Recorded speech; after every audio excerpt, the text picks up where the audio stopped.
Welcome back everyone. Let's go ahead and take a look at the Google Pixel 6a and compare it against the Google Pixel or the iPhone 13 here and see which one is the better one. Now Google sent me out the Pixel 6a thankfully. Unfortunately for them, I'm going to be completely honest, and I do think that both these phones are very similar, but I do think that the iPhone 13 is probably the better one in every single area, but it is also a more expensive phone here than the Pixel 6a. This one costs about $449. The iPhone 13 is still selling for about $729 brand new, so keep that in mind. If you want to pick up either one of these phones though, links will be down in the description. You can get them from there. You can help support the channel at the same time. Now, side by side, what is very interesting is that there's actually a lot of similarity between both.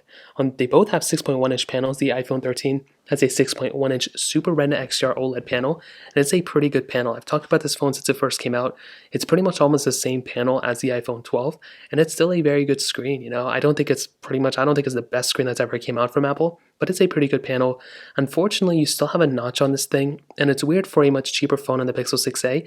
It looks better than this thing. I don't really understand why they're still keeping the notch. The 14s are going to remove it probably, but this thing still feels very premium otherwise. On the Pixel 6a, you have a 6.1-inch OLED panel, and this thing, like I said before, a little bit of a different setup. So compared to the iPhone 13, you are getting pretty much the same resolution. You're getting a whole punch display, which is really nice as well. And you're also getting, pretty much that's it. I mean, there's a lot of similarities here. I think the panel and the design of the Pixel 6a is better, but the panel on the iPhone 13 is better. So that's pretty much how I'd sum it up there. In terms of thickness and thickness, they both kind of have flat sides, which is really, really nice to see. I think the iPhone 13 sides are a little bit more flat. You have the volume buttons here and the ringer switch, whereas on the Pixel 6a, it's on the other side. But I definitely do think when it comes down to the premiumness of both these phones, they are both very similar because we have like aluminum build and we also have glass on the back. Now, personally for me, I do think that Google did a better job on the design standpoint with the Pixel 6 because the 6a looks almost identically the same. I think with the iPhones, they've always looked like this, so there's really not too much to hate. They both look very premium, but I like the design of the Pixel 6a. I think visually that thing just looks so much better. And I feel like if I had to choose one design, I kind of like how the Pixel 6a looks over the iPhone 13. But that doesn't mean the iPhone 13 doesn't have some things up its sleeves. It has better IP certification on the iPhone 13, arguably I think better camera sensors as well, but also you're getting wireless charging on the iPhone 13, where the Pixel 6a actually does not have that. So kind of weird that they didn't bring it in, but totally understandable for a kind of cheaper phone here. USB Type-C on the bottom of the Pixel 6a, Lightning port on the iPhone 13, and that kind of covers it up on the outside. Now, in terms of software longevity, I will say the iPhone 13 has a higher likelihood of outlasting the Pixel 6a. Unfortunately, it seems like Apple's been doing a lot of weird things with their software updates, and they've been limiting like the iPhone 6s and 7. Those phones got discontinued. The 6s understandably, but the 7 didn't. Shouldn't have, gotten discontinued. The iPhone 10 got limited versions of software and features. With the Pixel series, it seems like Google is still probably keeping a pretty good lifespan on these devices. I think this thing's getting like 3 more years of software updates, which is nice considering the Pixel 6 got 4. So if you want a, longer lasting phone, go for the Pixel 7s.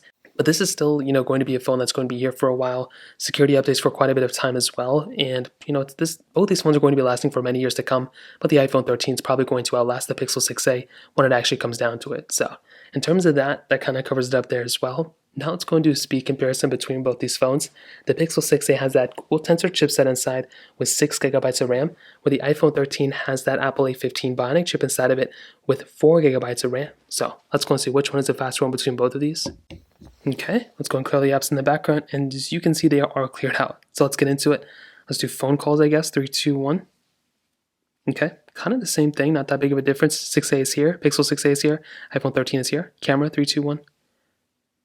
Okay, kind of the same thing. So let's go and take this dark mode photo between both, and let's see which one is the faster one. I think the iPhone 13 is going to be faster, as you can see. And it was faster, at least taking that dark mode photo. And the Pixel 6a was a little bit slower. Not a crazy big deal, but it is something to keep in mind. Hopping out of here, let's go and get into their app stores. 3, 2, 1. And that's one thing about Androids, they just open up the Play Stores or their app stores like crazy. It seems like they just put all their power into opening up the App Store whenever they're ready. And that kind of covers it up on this one. Let's go and hop into this other side where I have a bunch of third-party applications, the same apps on both. I actually want to open up Genshin Impact. This is a very big game. Let's go and open it up. 3, 2, 1.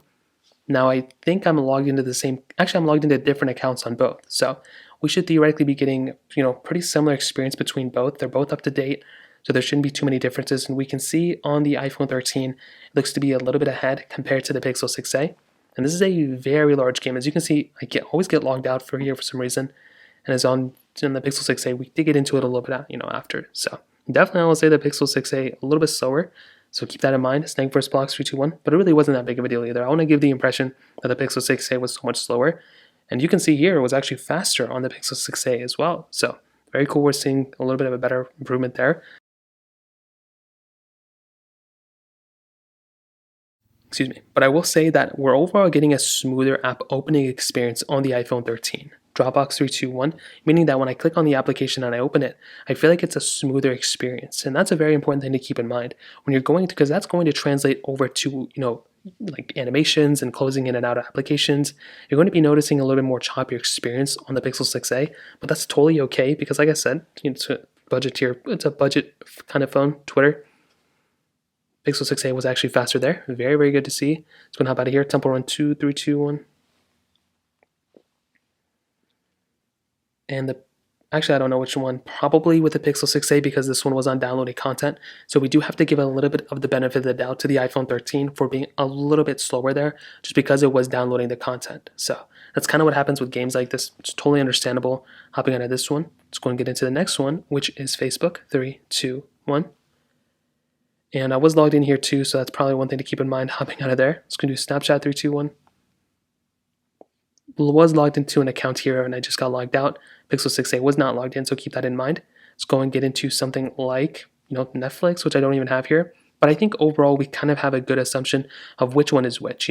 I think personally when I kind of saw these two kind of go side by side, it just kind of looked like the Pixel 6a was slightly faster here and there for a majority of the applications.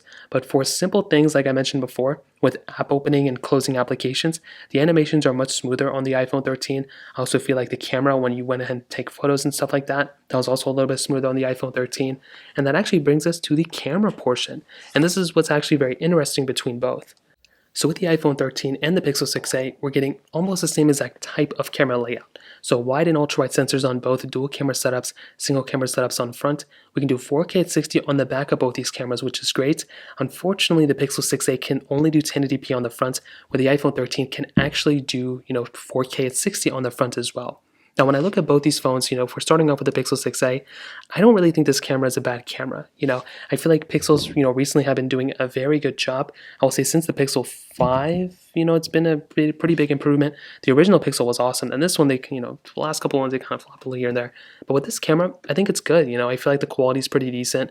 Maybe there's some improvements here and there with the, Google Tensor chipset, but my issue with this camera is the amount of glitchiness and how much a lag is here and there. I'll show you the iPhone one in a second. But when I'm going through and I'm taking photos, I don't want this glitchy, choppy experience, I feel like the photos it takes are great, but even when I'm scrolling through here, look at how unsmooth it is. I mean, this seems a little bit better. When you click on the buttons on the bottom, it just kind of glitches. It doesn't look smooth or premium at all. It feels like a really budget phone. I don't understand. So even though the images are good, the UI itself is just kind of choppy, and I'm not a fan of the UI at all. With the iPhones, on the other hand, I will say even if the photos, might not be the best, which they kind of really are, really, really good, look at the UI. It is much more seamless, and when I'm scrolling through here, they look it's just not a huge glitchy just type of experience.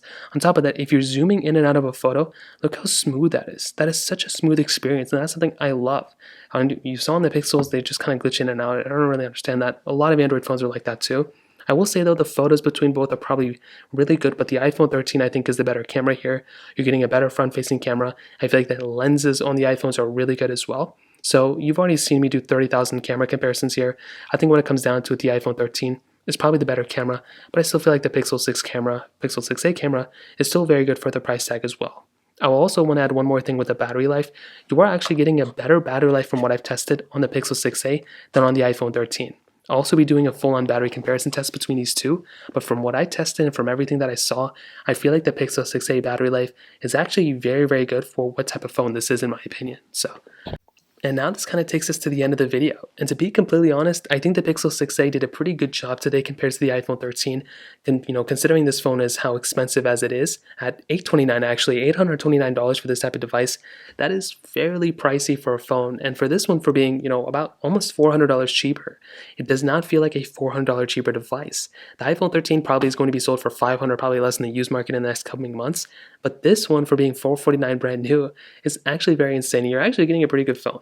I do think the iPhone 13 though is the overall better phone. Everything I've kind of done with it, this phone is pretty hard to beat, to be honest. It's not even a cheap phone anymore, but it is a pretty good value device. I wouldn't even say that. I will say this is a very good phone for the price tag, but with the Pixel 6a, this is a very good priced phone. For $429, you can't really go wrong with it. It's not a, $1,000 phone. It's like less than half the price. So I definitely do think this is a very solid option. If you have all the money, go for the iPhone 13, but the Pixel 6a, it's a pretty good phone when it comes down to it. So that kind of covers it up. If you have any other thoughts or questions, let me know in the comment section below. Hit the like button, that would mean so much, but definitely hit that subscribe button. More importantly than everything else, I love every single one of you guys. Hopefully I'll catch you guys in the next video. Peace out till then.